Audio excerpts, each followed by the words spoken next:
Ladies and gentlemen, welcome to The Spoken. This is our Chiefs segment on 6/11/12/2012 apparently. The Chiefs segment. We got a lot of things to talk about on today. One first thing we're going to talk about is the injuries. One of our viewers made a comment and suggested that we talk about the injuries of Eric Berry, Tony Moeaki, and Jamal Charles, and hopefully they'll come back on this training camp and be ready to go for this season. So, who's the best person we need back immediately from those three injuries? Now we know we need all three, but who has the most immediate effect coming back off that injury? Start with you, Derek. I say Eric Berry. Eric Berry, because defense. his defense. Yep. I mean, defense wins championship, offense sells tickets. You seen last year in a couple of those games we lost, we were beat over the top by the safety position. The Denver game for one, the Raiders game at Arrowhead. You know, we didn't have any safety help, killed us, kept us out of the playoffs. I think Eric Berry is probably one of our biggest pieces to this Chiefs football team. He means so much on defense. I mean, he's a top three safety in football. I believe he's right behind Polamalu and Ed Reed, and I think he's the biggest person that we need back. Well, dude, it's really hard to say who do we need back more because they're all three so valuable. We need all of them. Right. Obviously, they're all going to play their part to whatever success they'll have this year. But guys, I'm gonna go a different. I think it's Tony Moeaki. I know Kevin Boss has been signed. I understand that. But is he really going to be that guy if, let's say, Moeaki goes down? I don't really know. I mean, Kevin Boss has been a good tight end. He hasn't really been a guy that you can really, truly trust. If that was so, the Giants would have kept him. But I think Moeaki is going to be the guy that really can be a safety blanket for Castle, whoever is our quarterback down the stretch. I think Jamal Charles obviously is the playmaker, but having Peyton Hillis, even if Jamal Charles goes down, we're going to have another good running back, real solid running back that we've seen dominate in this league. Eric Berry, as great as he is, I will say as great as he is, we have signed so many cornerbacks and defensive backs. I think that we can blanket it a tad if he goes out because we saw this defense play decent without him. Right. I'm not saying they're going to be great without him because they obviously he's probably the best player we have on our defense. Let's be real, besides Tamba. But if Moeaki goes down, it's going to be really hard for me to see third down conversions go up with him being down, and that's been our biggest knock with Matt Castle is third down conversions. Guys, in 2010, our best year, we finished 20th in the league. Okay, so it's got to get better. Moeaki has to take a step up. I think if you have to get one of the three, I'm taking Tony Moeaki. But see, one thing with Moeaki is that he hasn't been a big impact for this Chiefs team yet. So it's kind of like you can't really miss something that you really haven't really had. Yeah, that's a good and point. with Eric Berry is his rookie year. This guy right. was a Pro Bowl Yeah. and one of the best safeties in football. So that's why I said Moeaki is one of my favorite players on the Chiefs. I think he's going to be a great tight end. If that kid can stay healthy, I think he's going to be a Pro Bowl. But with the expectations we do have from Matt Castle in this offense, Moeaki, in my opinion, is one of the biggest, most important pieces to this offense. Yeah, he is.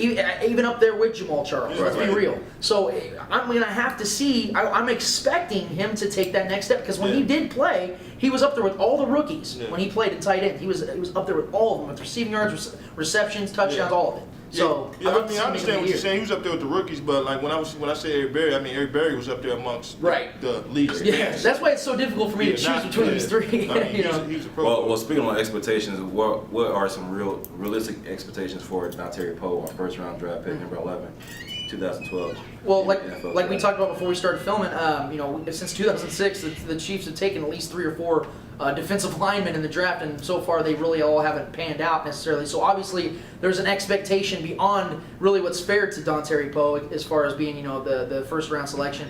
Dontari Poe, in my opinion, is going to be a solid nose tackle, but he's got to show me that he can do it early. Because let's be real, guys, we need a nose tackle badly. That might be the most important position we have as far as gaping holes concerned.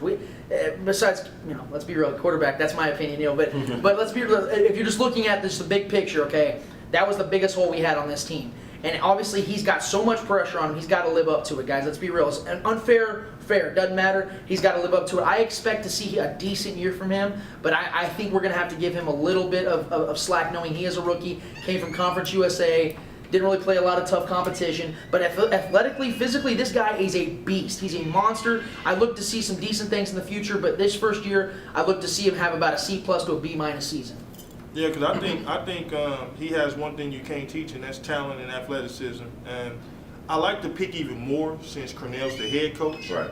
than I do if Todd Haley was the head coach. Because I think he's going to get really, really good coaching in the position that he plays. I think he's going to be very critical. I like the pick. It wasn't the pick that I wanted. Right. You know, I wanted Me neither. I wanted Hightower. I wanted the linebacker out of Alabama because, you know, in 3-4 you have to have great linebackers in this defense. But I understood the pick. Evidently, they see something that they like, and I'm going to trust Cornell on this. Cornell's been around a lot of defensive players, a lot of defensive linemen for a lot of years. And he said he has really high expectations for him, and I'm going to support the pick. Real quick, going off topic from him, he said that they saw something they liked, so you can say the same thing for Alex Tanney. Moving on. We're comparing first-round picks to guys you pick up in the street throwing in the yard. But if they like the Tanney that much, I'm sorry, Don Terry Poe. You just got compared. You got the same sins of Alex Tanney. I'm sorry. yeah, I'm saying if they like That's our big guy right here. I know you're a Tanney guy. You're a Tanney guy. Hey. But I mean, if they like the Tanney that Oh much, God. they wouldn't. Why'd you have to do that to me, They Terry? wouldn't go out. They wouldn't pick Tanney off the streets. I mean, hey. At least give us a full warning. Detroit picked up Kellen Moore off the street. I mean, Kellen Moore's a proven. Kellen Moore, I see that guy. I mean, no. bowl guy. Let's say something. Let's say something. Alex Tanney did play very good in his college career, but against who? Let's be real. But like our common guy said on YouTube, he broke all his records across the board in Division 3. I understand that. Who's he playing against, guys? Let's be real. But no knock. But maybe 70 to 80% of our viewers don't even know where you went to school Exactly. Monmouth.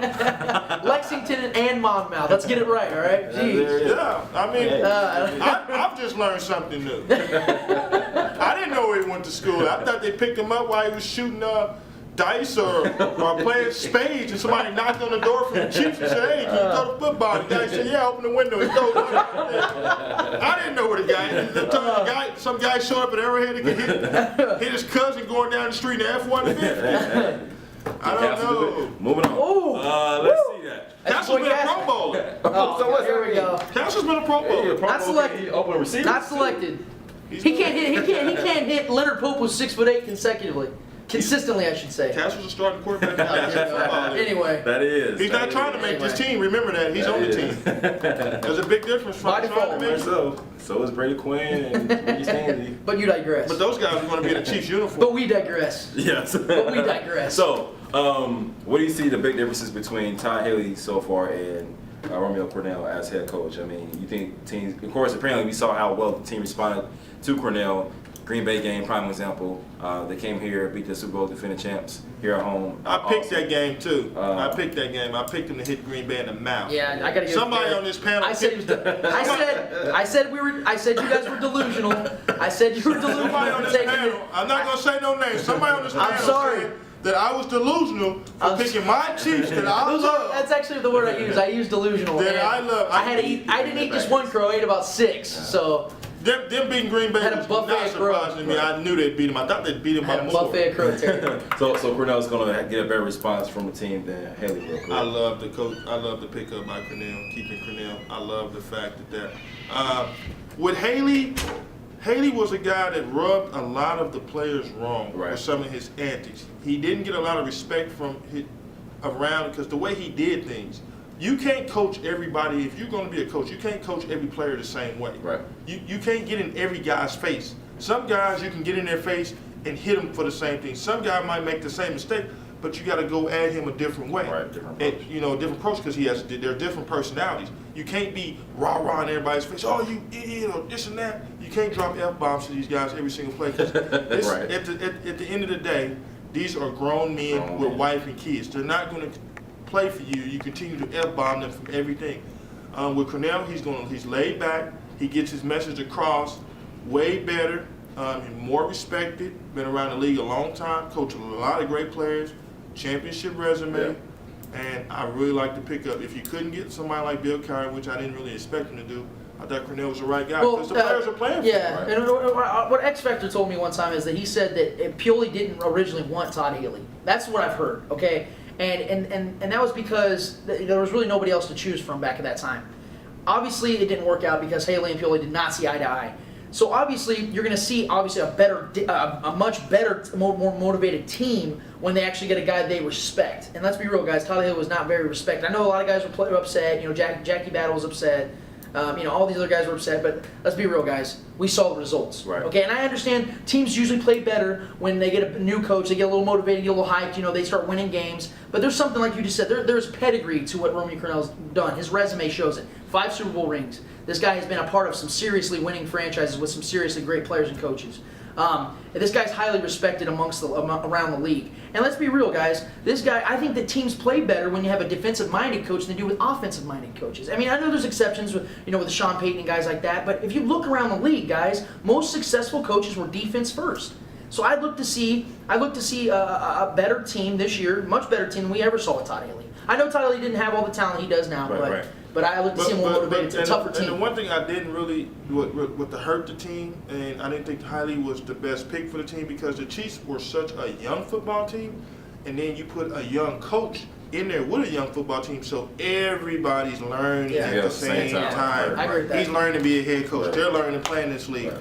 And with a young team like that, you need a veteran guy, somebody Right. that's been around able to show these guys, not somebody that's learning on the job, Right. and also trying to help these guys learn on the job. Makes sense. Well, there you go. That's our comments for here on the Spoke on this segment, Chief segment, 6/11/12. Thanks for joining us. And so leave comments on our YouTube page and whatnot. Join the Spoke on Facebook. And follow these guys on Twitter. Thank you for joining us. And Council makes a Pro Bowl this year. Got a OBC stands. Tanny!